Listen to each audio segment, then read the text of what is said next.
1978 شایعه طلاهای پادشاهان یونان باستان برای بیش از یک قرن جویندگان را به افغانستان کشید. همه آنها رویای کشف راز یک ثروت گمشده را در سر داشتند.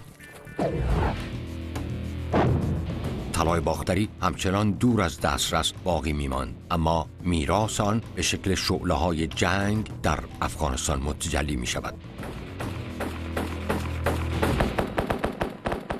یک رژیم کمونیستی قدرت را به دست می‌گیرد و شاه که کاوشگران را به کار گرفته بود و از آنها حفاظت می‌کرد برکنار می‌شود.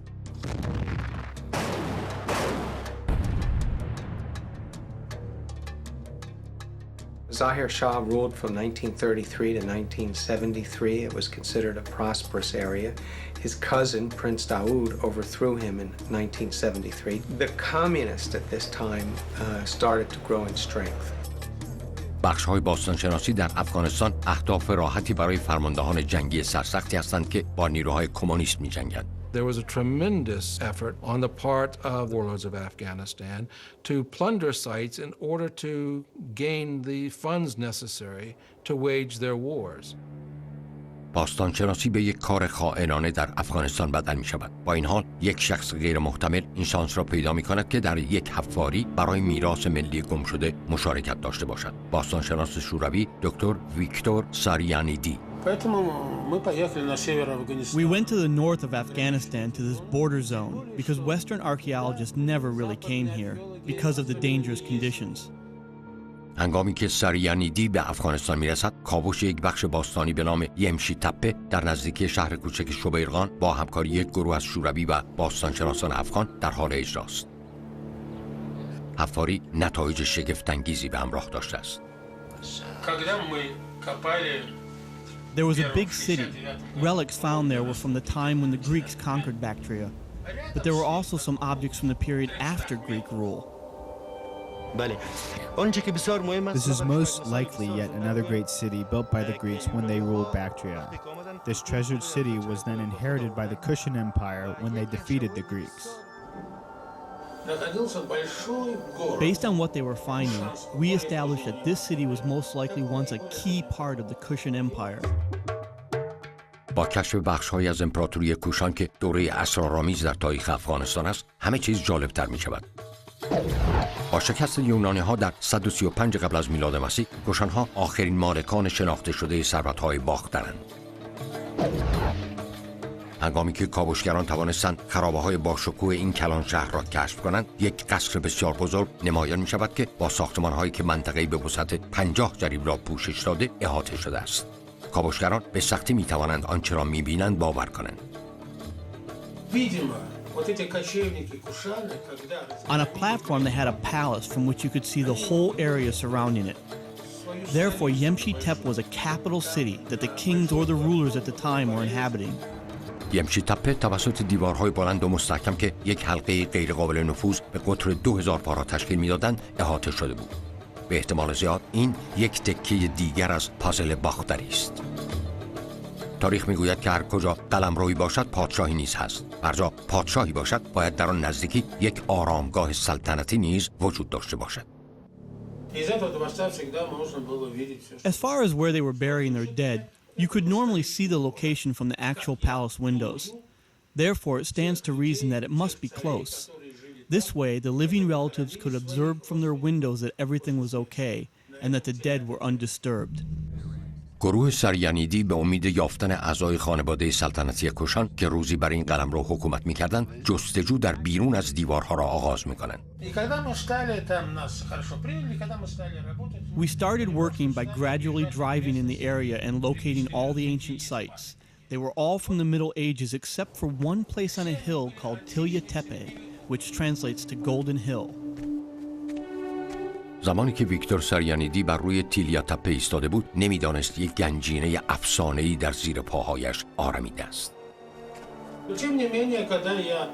After a few days of looking, I found painted shards of pottery. At this time, I started making small excavations and realized that this was not a regular settlement. هنگامی که گروه سریانیدی در حال حفاری بودند، فرماندهان نظامی با فاصله‌ای کمین می‌کنند. ناگهان به چیزی که به نظر می‌آید یک مقبره باستانی باشد برخورد می‌کنند. We were excavating the temple and we started finding angle-shaped pieces of iron with big nails.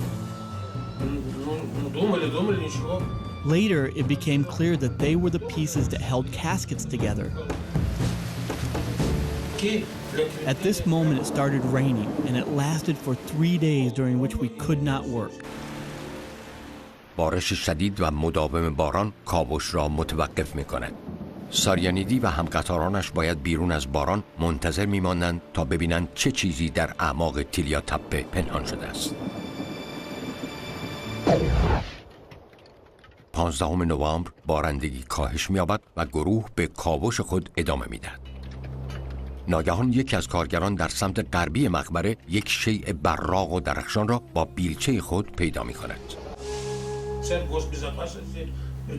They called me. I came and saw they found a gold burial chamber. گروه ساریانیدی بقایای فرسوده یک زن باستانی را می‌یابند که از سر تا پا با طلا پوشیده شده است. The remains of this woman were covered in small pieces of gold. Some pieces were larger ornamented pieces of jewelry or figurines. این کشف گور یک چادرنشین باستانی کوشان است که 2000 سال پیش دفن شده بود. They were the ruling dynasties, and when somebody died that was close to them, they would spare nothing. بین سالهای 135 قبل از میلاد و 241 بعد از میلاد کوچ‌نشینان کوشان طلاهای پادشاهان یونانی باختری را غارت کردند و غنایم جنگی را با خود به گور بردند. The Kushana rulers buried at Tilla Tepe took with them a tremendous amount of gold. Their costumes were simply spangled with gold.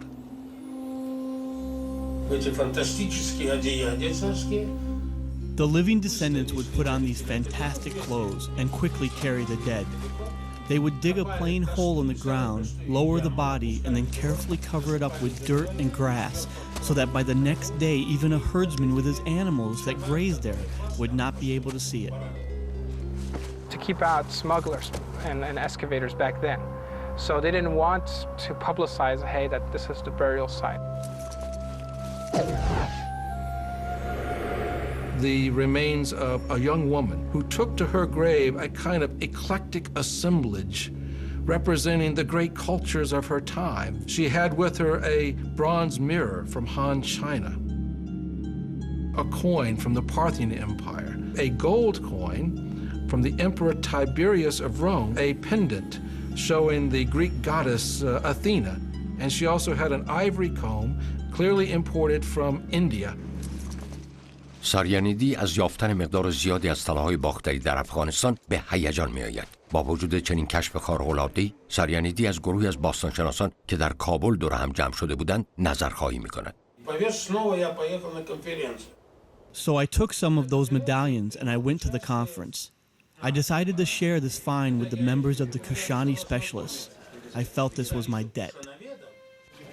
یکی از باستانشناسان حاضر در جلسه پاول برنار است که 10 سال بدون هیچ موفقیتی به دنبال طلاها بود. And he took out of his pockets 2 or 3 of these objects. And by God, we were quite astonished because these were marvelous objects and of a kind we had never seen in Afghanistan. برنار به سختی میتواند باور کند ساریانیدی گنجینه بزرگ را طی تنها 1 هفته یافته است.